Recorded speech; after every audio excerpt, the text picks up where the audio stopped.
All right, here we go, Marlins. Okay, we'll try to throw. Let me see if we can't get anything on this. See if we can get this pitcher situation right. See if we can get these lines right here. I'm just guessing, and that the total looks too high here for me. This, I believe, is game one with Cueto and Senga. Let me check 3 different sources right now, only because if it was the middle of the season, you'd kind of just throw it and say, hey, it's a doubleheader or whatever. But this is huge. This is huge in terms of Major League Baseball and how it relates to the pennant race, of course, today. Because the Marlins, missing a game yesterday, having to play a doubleheader in itself is a pretty big inconvenience. Back in the day, even before, it was like the standard would be a ton of doubleheaders right at the end of the season. But I'm talking about the 50s. Okay, so the Marlins are half a game back right now of the Cubs for that last playoff spot, and they've got a doubleheader here against the Mets. And the pitching yesterday, we knew it was going to be Garrett and Lucchesi, but now it looks like we've flopped it up a little bit here, and maybe we're going to get Cueto and Senga. Now, if I see that matchup, I think I'm trying to, let me see if the line's coming out yet. It's not. Anybody see a line? I don't. So, but I'm going to say that Senga, I would think, would be a pretty considerable favorite, even though the Mets have no motivation. Because, look, if the Marlins are going to throw out Johnny Cueto, love Johnny Cueto, love watching him pitch, love watching everything, but he's still Johnny Cueto, and this is not the best situation that the Marlins have right now. The pitching is broken down just a tiny bit here down the stretch.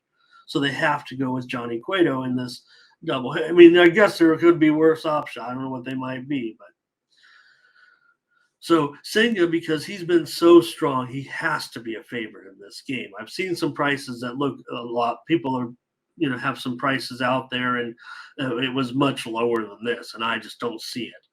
So I would say, I'm going to change the total here. I feel like maybe it's going to be because of Senga and maybe the bats on the, could it be 8/20? Could it be 8/15? I'm going to say 8/20. Just feels like with Senga, you got to order it up a little bit lower.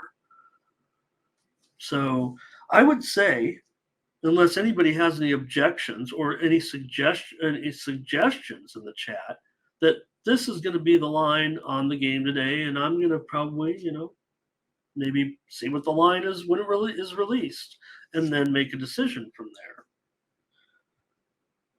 Do you guys, what do you guys think of that line? Because Mets, they've lost 4 straight. They haven't looked good at all. But Senga, they've won 8 of his last 11 starts. I mean, he's been terrific. The Marlins obviously have, the ultimate motivation to try to get to the postseason here, but it's not great with Cueto.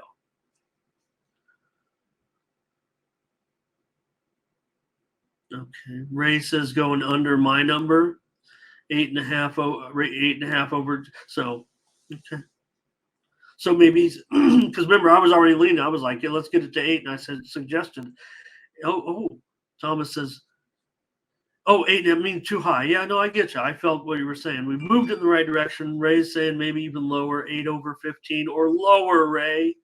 So I'll leave it at that. We'll move on to game 2. My pick will be based on, you can just take it whatever it is. If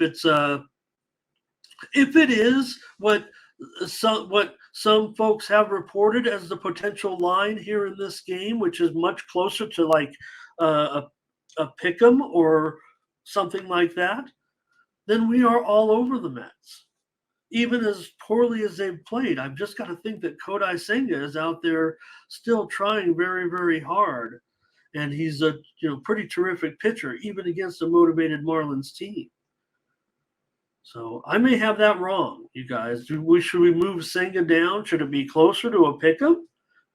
Should it be $1.30 maybe for the Mets? I think Senga is that good even in this spot.